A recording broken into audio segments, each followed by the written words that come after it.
Have you ever felt it? That profound sense of loneliness. It's a silence that doesn't scream, yet echoes through every corner of your life. A stillness that enters our days without invitation. We call it loneliness. But what if that very loneliness isn't a punishment, but a powerful preparation? Look closely, my friend. Loneliness, the forge of inner strength the world, as we know it, lavishly rewards noise, attention, applause, and constant connection. Yet, those who are truly destined for depth are first stripped of every single distraction. Indeed, nowhere can one find a quieter or more untroubled retreat than within their own soul. Marcus Aurelius, the wise emperor, whispered this profound truth to himself in the dead of night, not as a ruler, but as a man who intimately understood what it meant to be alone in a world that relentlessly demands conformity. We've been pulled away from the clamoring crowd, not to suffer, but to truly see, to see the parts of ourselves we've long ignored, to grasp just how shallow the surface becomes when there's no inherent depth within. And in this crucial seeing, we begin to truly understand loneliness is a forge. No person ever became genuinely strong in the comforting embrace of a crowd, did they? True strength is born in the shadows. It is meticulously built in those moments when no one is watching, when no hand is there to hold, when the only voice we hear is the one that usually gets drowned out by external noise, our very own. Seneca once sagely said, "It is in times of security that the soul should prepare itself for difficulty." But how can we possibly prepare if we never spend time in the quiet, if we never isolate, deeply reflect, and bravely confront the self we usually distract ourselves from? Solitude, not exile, but elevation. So, if you currently feel left behind, shut out, or profoundly alone, please remember this: you are not being abandoned. You are being refined. This solitude is not an exile. It is, unequivocally, an elevation. We are not meant to be constantly seen, constantly performing for an audience. We are destined to be carved by silence, tempered by stillness, and built by battles that no one claps for. There will undoubtedly come a time when the world tries desperately to pull you back into its overwhelming chaos. But by then, you will no longer crave the noise. You will not need the attention. You will carry something far greater: fortitude.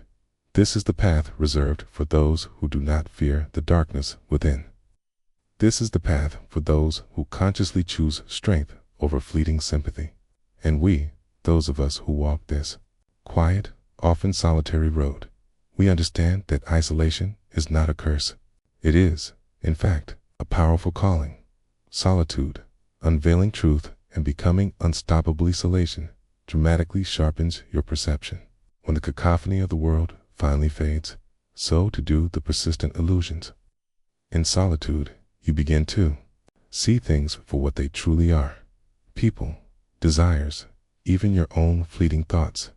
The myriad distractions that once seemed so urgent begin to lose their relentless grip. What remains is a crystal clear clarity distilled by the profound distance you've created. As Epictetus astutely taught, it's not things that disturb us, but our opinions about them. In isolation, your opinions are stripped bare, and what truly emerges is a mind far less reactive and much more aware. We begin to see not only the world with greater clarity, but also our rightful and unique place within it. Solitude is the ultimate training ground for inner invincibility. When we are alone, we are forced to bravely confront the self without masks, without distracting noise, and without the need for external approval. And this, my friend, is precisely where the real battle truly begins.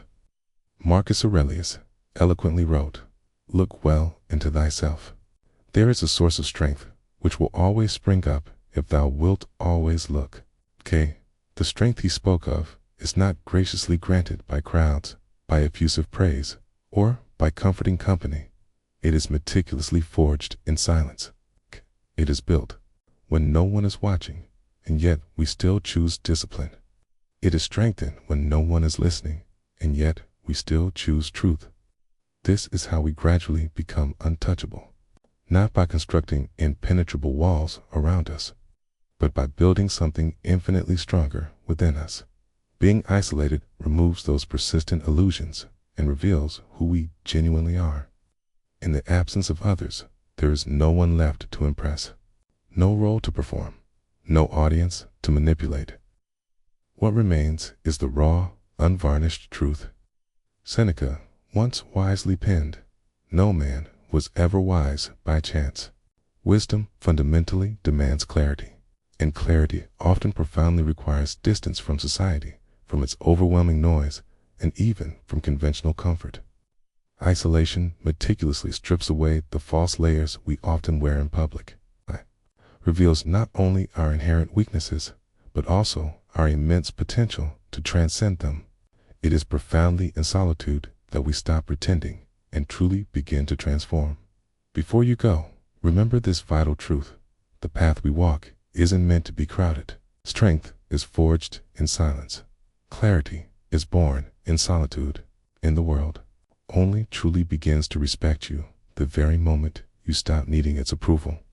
If this powerful message struck something deep within you, please stay with us, subscribe, share this profound wisdom, and walk this quiet, powerful path with those who truly understand. The journey, my friends, absolutely continues.